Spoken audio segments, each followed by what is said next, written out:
Hello students, how are you? I hope you all are fit and fine. Now students, this is your SST class, social science class, and today we will read class 7 social science history chapter number 5 rulers and buildings. Okay, and students, today we have to start from page number 65 and this is video third. All right, this is video third of chapter number 5. Okay, rulers and buildings. All right, so let's start. Okay, why were temples destroyed? Destroy means नष्ट करना. Okay, मंदिर क्यों नष्ट किए गए? All right, because kings built temples to demonstrate their devotion to God and their power and wealth. It is not surprising that when they attacked one another's kingdoms, they often targeted these buildings. In the early 9th century, when the Pandyan king Sri Vallabha invaded Sri Lanka. Okay, so क्यों मंदिरों को destroy किया गया? तो because kings built temples to demonstrate their devotion to God and their power and wealth. Okay, demonstrate means प्रदर्शन करना, devotion means भक्ति. Okay, तो क्योंकि राजा मंदिरों का निर्माण अपनी शक्ति, धन संपदा और ईश्वर के प्रति भक्ति या निष्ठा के प्रदर्शन हेतु करते थे. Okay, it is not surprising, यह सुनकर आश्चर्य नहीं होगा that when they attacked one another's kingdoms, जब वे एक दूसरे के राज्य पर, साम्राज्य पर हमला करते थे, they often targeted these buildings, तो वे अक्सर प्रायः ऐसी ही इमारतों को निशाना बनाते थे, उन्हीं इमारतों को नष्ट करते थे जहाँ पर उन्हें लगता था कि यहाँ पर राजा ने अपनी शक्ति का प्रदर्शन किया है, अपनी संपदा का प्रदर्शन किया है, अपनी समृद्धता का प्रदर्शन किया है. In the early 9th century when the Pandyan king Sri Vallabh invaded Sri Lanka and defeated. Okay, in the early 9th century, तो नवीं शताब्दी के आरंभ में जब पांड्यान राजा श्री वल्लभ ने श्रीलंका पर इन्वेडेड मीन्स हमला करना, आक्रमण किया. ओके, तो तब डिफीटेड द और आक्रमण करके राजा सेन प्रथम को, ओके, किंग सेन फर्स्ट, और राजा सेन प्रथम को पराजित कर दिया, हरा दिया. Okay, so the Buddhist monk and chronicler Dhammakirti noted. Okay, तो उस समय जो उनके विषय में जो बौद्ध भिक्षु थे, बुद्धिस्ट मॉन्क मीन्स बौद्ध भिक्षु थे, और क्रोनिकलर धर्मकीर्ति नोटेड मीन्स, और जो धम्मकीर्ति ने लिखा वे कौन थी? इतिहासकार. क्रोनिकलर मीन्स इतिहासकार. All right, and Buddhist monk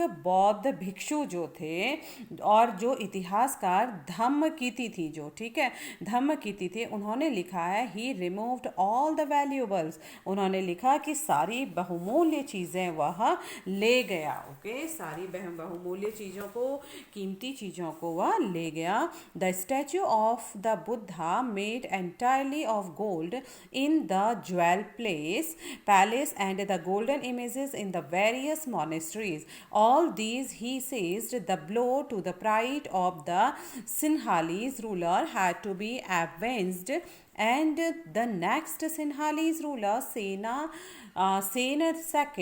द्वितीय ordered his general to invade Madurai. Okay, तो स्टूडेंट्स क्या हुआ, जैसे कि हमने अभी पढ़ा था कि जब नवीं शताब्दी के आरंभ में जब पांड्यन राजा श्री वल्लभ ने श्रीलंका पर आक्रमण कर राजा सेन प्रथम को पराजित किया था, उसके विषय में बौद्ध भिक्षु व इतिहासकार धम्मकीर्ति ने लिखा है कि सारी बहुमूल्य चीज़ें वह ले गया, रत्न महल में रखी स्वर्ण की बनी बौद्ध मूर्ति को भी, ठीक है, the golden images in the various monasteries. ठीक है, तो मोनेस्ट्रीज मीन्स मठ या आश्रम, तो विभिन्न मठों में रखी सोने की प्रतिमाओं को, इन सभी चीज़ों को उन्होंने सीज कर लिया, जब्त कर लिया. ओके, जो सिंहली शासक थे, सिंहली शासक ने आत्म अभिमान को इससे जो आघात लगा, ठीक है।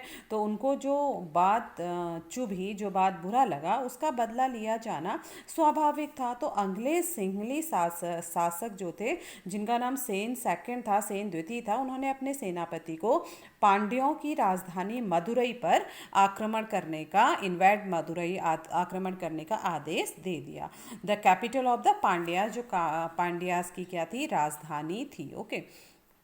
The Buddhist chronicler noted that the expeditions made a special effort to find and restore the gold statue of the Buddha. Okay, तो बौद्ध इतिहासकार ने लिखा है कि इस अभियान में बुद्ध की स्वर्ण मूर्ति को ढूंढ निकालने तथा वापस लाने हेतु बहुत सारे प्रयास किए गए। Okay. Similarly, in the early 11th century, when the Chola king Rajendra I built a Shiva temple in his capital, he filled it with prized statues seized from defeated rulers. An incomplete list included a sun pedestal from the Chalukyas, a Ganesha statue, and several statues of Durga. Okay, of several statues of Durga, a Nandi statue from the eastern Chalukyas, an image of Bhairava, a form of Shiva, and Bhairavi from the Kalings of Odisha, and a Kali statue from the Palas of Bengal. Okay, similarly in the early 11th century, इसी तरह 11वीं शताब्दी के आरंभ में when the Chola king Rajendra I built a Shiva temple in his capital. Okay, तो 11वीं शताब्दी के आरंभ में जब चोल राजा राजेंद्र प्रथम ने अपनी राजधानी में शिव मंदिर का निर्माण करवाया था। Okay, he filled it with prized statue seized from defeated rulers. तो जब उन्होंने अपनी राजधानी में शिव मंदिर का निर्माण करवाया तो उसने पराजित शासकों से जब्त की गई सभी प्रतिमाएं, उत्कृष्ट जो प्रतिमाएं थी, उससे इसको भर दिया। ओके, उस मंदिर को। An incomplete list included a sun pedestal from the Chalukyas, a Ganesha statue, and several statues of Durga, a Nandi statue from the eastern Chalukyas, an image of Bhairava, a form of Shiva, and Bhairavi from the Kalingas of Odisha, and a Kali statue from the Palas of Bengal. Okay, तो इसी तरह 11वीं शताब्दी के आरंभ में जब चोल राजा ने क्या किया था, राजेंद्र प्रथम ने अपनी राजधानी में शिव मंदिर का निर्माण करवाया, तो उसने जितनी भी पराजित शासकों से जब्त की गई उत्कृष्ट प्रतिमाएं थी, उन प्रतिमाओं से उसने उस मंदिर को भर दिया। ठीक है। फिर एक अगर हम कहें कि इनकम्प्लीट लिस्ट इंक्लूडेड, उसमें एक अधूरी जो सूची है उसमें निम्न चीज़ें सम्मिलित थी, जैसे असन pedestal from the Chalukyas. Okay, चालुक्यों से प्राप्त एक सूर्य पीठिका, अ गणेश स्टैचू, एक गणेश की प्रतिमा, and several statue of Durga, और दुर्गा की कई मूर्तियाँ, Nandi statue from the eastern Chalukyas. ठीक है। और पूर्वी चालुक्यों से प्राप्त एक नंदी की मूर्ति, an image of Bhairava, a form of Shiva, and Bhairavi from the Kalingas of Orissa. Okay, और एक उड़ीसा के कलिंगों से प्राप्त भैरव, भैरव यानी शिव का एक रूप है, तथा भैरवी की एक प्रतिमा, तथा बंगाल के and a Kali statue from the palace of Bengal, और बंगाल के पालों से प्राप्त काली की मूर्ति उसमें सम्मिलित की गई है। Okay, Sultan Mahmud of Ghazni was a temporary of Rajendra I. During his campaigns in the subcontinent, he also attacked the temples of defeated kings and looted their wealth and idols. Sultan Mahmud was not a very important ruler at that time, but by destroying temples, especially the one at Somnath, he tried to win credit as a great hero of Islam. Okay, great hero of Islam. In the political culture of the Middle Ages, most rulers displayed their political might and military success by attacking and looting the places of worship of defeated rulers. So Sultan Mahmud of Ghazni was a contemporary, means Samkalin, of Rajendra I. Okay, सुल्तान महमूद, जो कि गजनी के सुल्तान महमूद थे, वे राजेंद्र प्रथम के समकालीन थे। Okay, Rajendra प्रथम के क्या थे? समकालीन थे। During his campaigns in the sub continent, उपमहाद्वीप में जब उनका अभियान हुआ था, भारत में अपने अभियान के दौरान उन्होंने क्या किया था? पराजित राजा, he also attack the temples of defeated kings and looted their wealth and idols. ठीक है, तो भारत में, उपमहाद्वीप भारत में अपने अभियानों के दौरान उन्होंने पराजित राजाओं के मंदिरों को अपवित्र किया तथा उनके धन और मूर्तियों को, वेल्थ धन और आइडॉल्स मूर्तियों को लूट लिया। लूटेड मीन्स लूट लेना। Sultan Mahmud was not a very important ruler at that time. उस समय सुल्तान जो महमूद थे वे बहुत महत्वपूर्ण शासक नहीं था। But by destroying temples, specially the one at Somnath, he try to win credit as a great hero of Islam. लेकिन वह महत्वपूर्ण शासक तो नहीं था सुल्तान महमूद, लेकिन उसने मंदिरों को डिस्ट्रॉय किया था। ठीक है, उसने बहुत से मंदिरों को नष्ट किया था। विशेष रूप से उन्होंने सोमनाथ मंदिर को नष्ट किया। He try to win credit as a great hero of Islam, और इस प्रकार उसने मंदिरों को नष्ट करके, सोमनाथ मंदिर के नष्ट करके, उसने एक महान इस्लामी योद्धा के रूप में श्रेय प्राप्त करने का प्रयास किया। In the political culture of the Middle Ages, most rulers displayed their political might and military success by attacking and looting the places of worship of defeated rulers. Okay.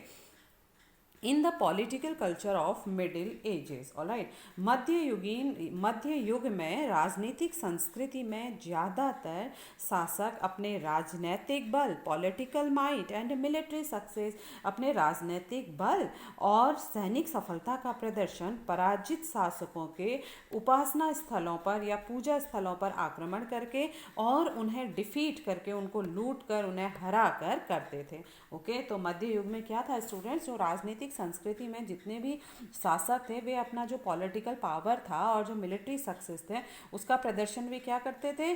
जो भी पराजित शासक होता था उसके मंदिरों पर आक्रमण करके, लूट मचाकर वे अपनी शक्ति का प्रदर्शन किया करते थे। Okay, In what way do you think the policies of Rajendra I and Mahmud of Ghazni were a product of their times? How were the actions of the two rulers different? Okay, in what ways do you think? किन तरीकों से आप सोचते हो कि राजेंद्र प्रथम तथा महमूद गजनी की नीतियाँ किन रूपों में समकालीन समय की देन थी और किन रूपों में ये एक दूसरे से भिन्न थी? Okay. Now next point students, garden, tombs and forts. Gardens means bagiche, bagh. Tombs means मकबरे and forts means किले. Okay, so bagiche, मकबरे और किले under the Mughals architecture became more complex. Babur, Humayun, Akbar, Jahangir and especially Shahjahan were personally interested in literature. Okay, literature, art and architecture. In his autobiography, Babur described his interest in planning and laying out formal gardens placed within rectangular walled enclosures and divided into 4 quarters by artificial channels. Okay, so students, garden, tombs and forts के बारे में हम पढ़ेंगे under the Mughals. Okay, under the Mughals architecture become more complex. ठीक है, मुगलों के under, मुगलों के अधीन वास्तुकला और अधिक जटिल हो गई। बाबर, हुमायूं, अकबर, जहांगीर एंड विशेष रूप से शाहजहां, ठीक है, ये सब पर्सनली इंटरेस्टेड इन, ये सब किस में? लिटरेचर में, साहित्य में, आर्ट कला में, आर्किटेक्चर, स्थापत्य कला में, वास्तुकला में, ये सब रुचि लेते थे, इंटरेस्ट लेते थे। इन हिज ऑटोबायोग्राफी, ओके, इनकी ऑटोबायोग्राफी में Babur described his interest in planning and laying out formal gardens placed within placed within rectangular walled enclosures and divided into 4 quarters by artificial channels. ठीक है, तो अगर हम इनकी बायोग्राफी पढ़ें, biography means इनकी जीवनी अगर हम पढ़ें, तो इनकी आत्मकथा में बाबर ने औपचारिक बागों की योजना, ठीक है, फॉर्मल जो गार्डन्स हैं, औपचारिक बागों की योजनाओं और उनके बनाने में अपनी रुचि का वर्णन किया है। अक्सर ये जो बाग होते हैं ये दीवारों से घिरे होते थे तथा कृत्रिम नहरों द्वारा 4 भागों में विभाजित आयताकार में स्थित होते थे। ओके, और जो ये फॉर्मल गार्डन्स की जो प्लानिंग थी स्टूडेंट्स, और उनके बनाने तथा खाका तैयार करने में बाबर ने अपनी रुचि का क्या किया है, वर्णन किया है। Okay, these gardens were called चार बाग. Okay, these gardens were called चार बाग. 4 gardens because of their symmetrical division in 2 quarters. Beginning with Akbar, some of the most beautiful Chahar Bagh were constructed by Jahangir and Shahjahan in Kashmir, Agra and Delhi. Okay, these gardens were called चार बाग. ये जो बाग थे ये चार बाग कहलाते थे. क्यों कहलाते थे? 4 gardens because of their symmetrical division into quarters, क्योंकि 4 समान हिस्से में बटे होने के कारण ये बाग क्या कहलाए? चार बाग कहलाए. Beginning with Akbar. ठीक है, तो चार बाग बनाने की जो परंपरा थी स्टूडेंट्स वे अकबर के समय से हुई. ठीक है, beginning with Akbar. Some of the most beautiful चार बाग्स वर कंस्ट्रक्टेड बाय जहांगीर. और इसी प्रकार से कुछ सुंदर चार बागों को कश्मीर में, ठीक है, Jahangir and Shah Jahan in Kashmir, Agra and Delhi. कुछ सर्वाधिक सुंदर चार बागों को कश्मीर, आगरा और दिल्ली में जहांगीर और शाहजहां ने बनवाया था. Alright, now there were several important architectural innovations during Akbar's reign. For inspiration, Akbar's architects turned to the tombs of his Central Asian ancestor Timur. The central towering dome and the tall gateway, okay, became important aspects of Mughal. Okay, so there were several important architectural, okay, innovation during Akbar's Ryzen. Okay, तो अकबर के Ryzen means शासन काल में कई तरह के important architectural innovation means नवाचार. ठीक है, कई तरह के महत्वपूर्ण वास्तुकलात्मक नवाचार हुए. For inspiration, Akbar's architects turned to the tombs of his Central Asian ancestor Timur. The central towering dome and the tall gateway become important aspects of Mughal. ठीक है, तो जो अकबर के प्रेरणा, ठीक है, इनकी प्रेरणा अकबर के वास्तुशिल्पियों ने उसके साथ एशियाई पूर्वज तैमूर, ओके, तैमूर के मकबरों से ली. Alright, the central moving towering dome and the tall gateway, okay, पिस्ताक became important aspects of Mughal. Humayun के मकबरे में सबसे पहली बार दिखने वाला केंद्रीय गुंबद जो बहुत ऊंचा होता था, ऊंचा मेहराबदार प्रवेश द्वार जिसको क्या बोलते थे? पिस्तक बोलते थे. become important aspects of Mughal, जो कि मुग़लों का बहुत ही मुख्य आर्किटेक्चर रहा, मुख्य वास्तुकला रही. ओके, तो फर्स्ट विजिएबल इन हुमायूंस टॉम. ठीक है स्टूडेंट्स, तो जो हुमायूं के मकबरे में सबसे पहली बार दिखने वाला जो सेंट्रल गुंबद था, केंद्रीय गुंबद था, वो बहुत ऊंचा था और ऊंचा मेहराब द्वार, प्रवेश द्वार, पिस्तक जो कहलाते हैं, जिसे मुगल वास्तुकला के महत्वपूर्ण रूप बन गए. Okay, the tomb was placed in the centre of a huge formal charbagh and built in the tradition known as 8 paradises और हस्त बिस्ती, a central hall surrounded by 8 rooms. Okay, तो स्टूडेंट्स इसका जो निर्माण था 8 स्वर्गों, पैराडाइज मीन्स स्वर्गों, 8 स्वर्गों या हस्त बेहिस्त, ओके, या हस्त बेहिस्त की परंपरा में हुआ था. ओके, जिसमें एक कमरा बीच में होता था. ठीक है, सेंट्रल हॉल, एक बड़ा कमरा बीच में होता था जो 8 छोटे छोटे कमरों जिसके चारों ओर घिरे रहते थे. ठीक है, the building was constructed with red sand stone aged with white marble. इस इमारत का निर्माण लाल, रेड स्टोन होता है, लाल बलुआ पत्थर, ठीक है, रेड सैंड स्टोन से, लाल बलुआ पत्थर से हुआ तथा इसके किनारे वाइट मार्बल यानी सफ़ेद संगमरमर से बने होते थे. Okay, Now next page.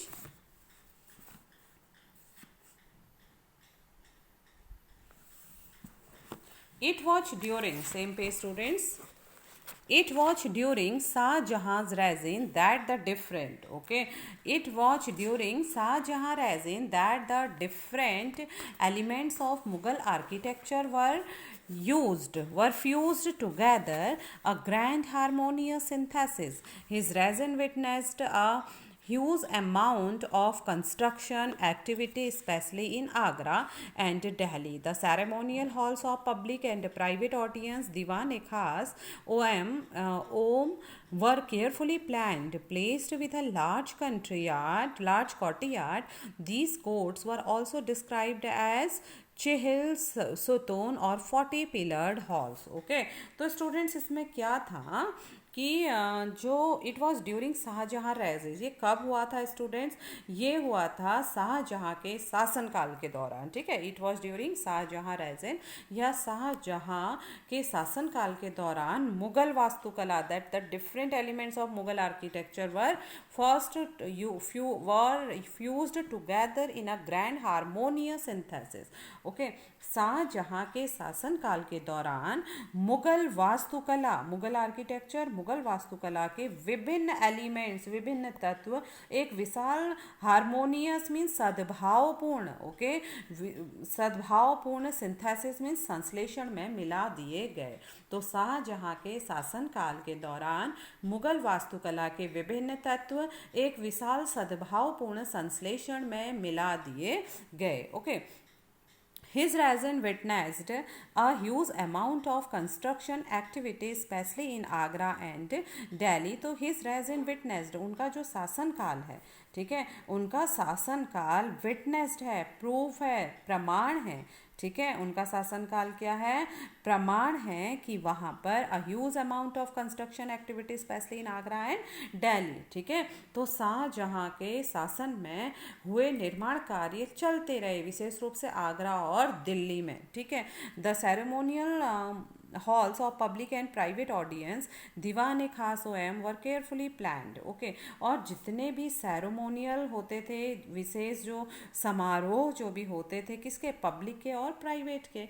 ठीक है, मीन्स कि सार्वजनिक और व्यक्तिगत सेरेमोनियल सभा हेतु समारोह कक्ष, जिसे कि दीवान खास कहा जाता था और दीवान आम कहा जाता था, वह केयरफुली प्लान्ड, उनकी योजना बहुत ही केयरफुल, सावधानी पूर्वक बनाई जाती थी. Placed with a large courtyard. Courtyard means आंगन, प्रांगण. These courts were also described as chihils soton.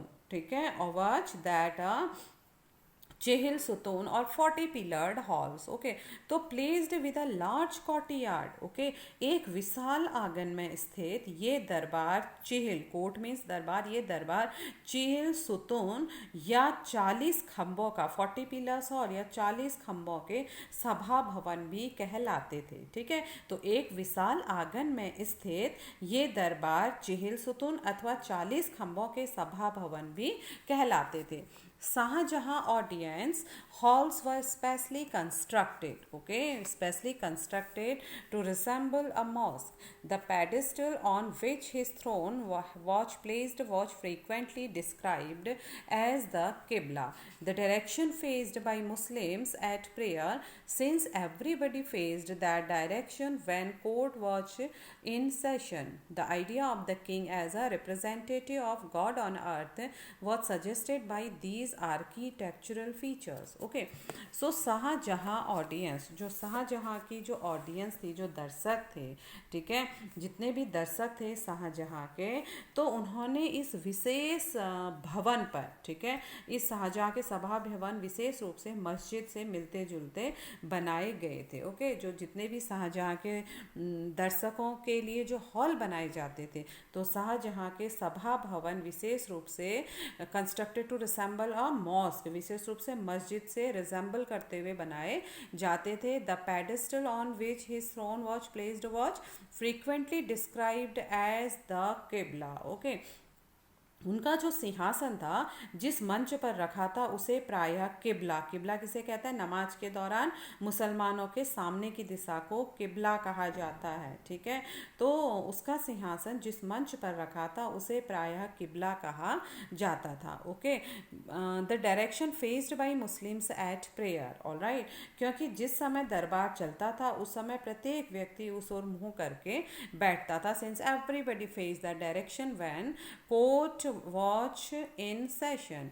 The idea of the kings as a representative of God on earth was suggested by these architectural features. The idea of the king, okay, तो राजा का जो ये विचार था as a representative of God on earth, पृथ्वी में उसे भगवान के रूप में माना जाता था, ठीक है। उनको कहा जाता था कि राजा पृथ्वी में ईश्वर का क्या है, रिप्रेजेंटेटिव है, प्रतिनिधित्व करता है, वो राजा का भगवान का प्रतिनिधि वो होता है।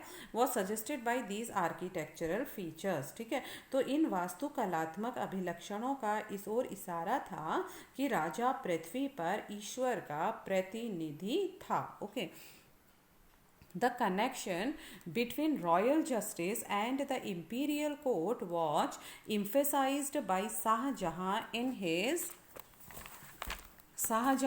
his newly constructed court in the Red Fort in Delhi. Okay, behind the emperor's throne were a series of pictura dura inlays that depicted the legendary Greek god Orpheus playing the lute. It was believed that Orpheus' music could calm ferocious beasts until they coexisted together peaceably. The construction of Shah Jahan Audience Hall aimed to communicate that the king's justice would treat the high and the low as equals, creating a world where all could live together in harmony. Okay, so the connection between royal justice, okay, the connection between royal justice and the imperial court. तो शाहजहां ने दिल्ली के, okay, Shahjahan ने दिल्ली के royal justice and the imperial court was emphasise by Shah Jahan, okay. तो जो शाहजहां ने दिल्ली के लाल किले के अपने नवनिर्मित दरबार में राजकीय न्याय और शाही दरबार, ठीक है, और शाही दरबार के अंत संबंधों पर बहुत ज़्यादा बल दिया, ठीक है। तो क्या किया था शाहजहां ने, रेड फोर्ट दिल्ली के लाल किले के अपने नवनिर्मित दरबार में राजकीय न्याय और शाही दरबार के अंतर संबंध पर बहुत अधिक बल दिया। The emperor's throne were a series of pietra dura inlays that depicted the legendary Greek god Orpheus playing the lute, okay. और बादशाह के सिंहासन के पीछे जो पित्रा था, ठीक है, पित्रा के जड़ाऊ काम की एक श्रृंखला बनाई गई जिसमें पौराणिक यूनानी देवता ऑर्फियस को, ठीक है, पौराणिक यूनानी देवता ऑर्फियस को वीणा बजाते हुए चित्रित किया गया था, ओके। इट वॉज बिलीव्ड, यह माना जाता था, दैट ऑर्फ्यूज म्यूजिक कुड काम फॉसियस बीस्ट अंटिल दे को एग्जिस्टेड टुगेदर पीसेबली, ठीक है।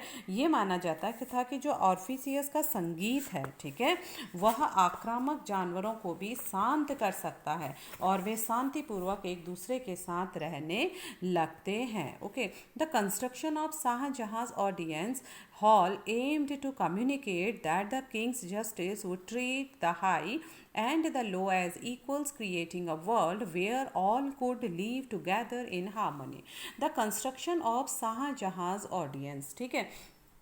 तो स्टूडेंट्स, जो कंस्ट्रक्शन था शाहजहां के सार्वजनिक सभा भवन का निर्माण यह बताता था, ठीक है। The construction of Shah Jahan audience hall aimed to communicate, यह बताता था, यह संकेत करता था कि न्याय करते समय राजा ऊंचे और निम्न सभी प्रकार के लोगों के साथ समान व्यवहार करेगा और सभी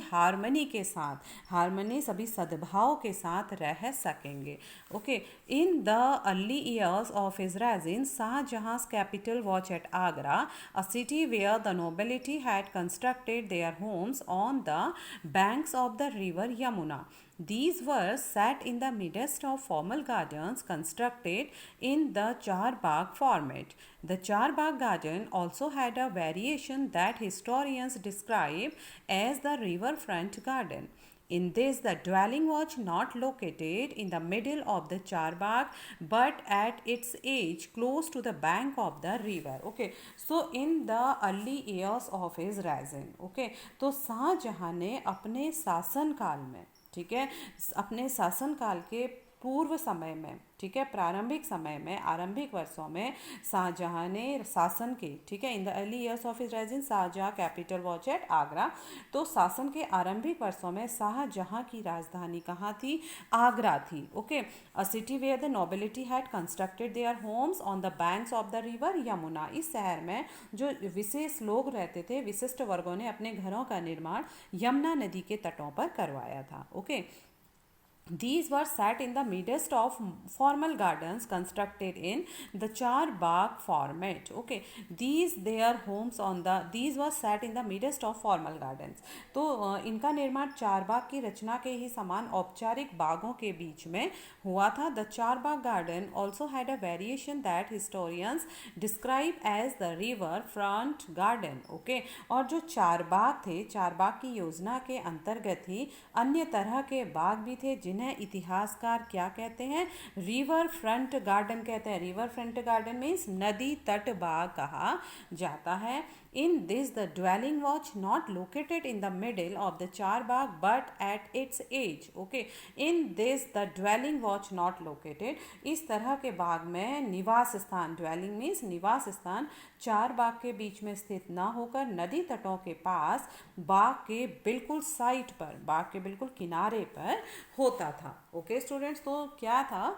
शासन के आरंभिक वर्षों में शाहजहां की राजधानी आगरा थी. इस शहर में विशिष्ट वर्गों ने अपने घरों का निर्माण यमुना नदी के तटों पर करवाया था.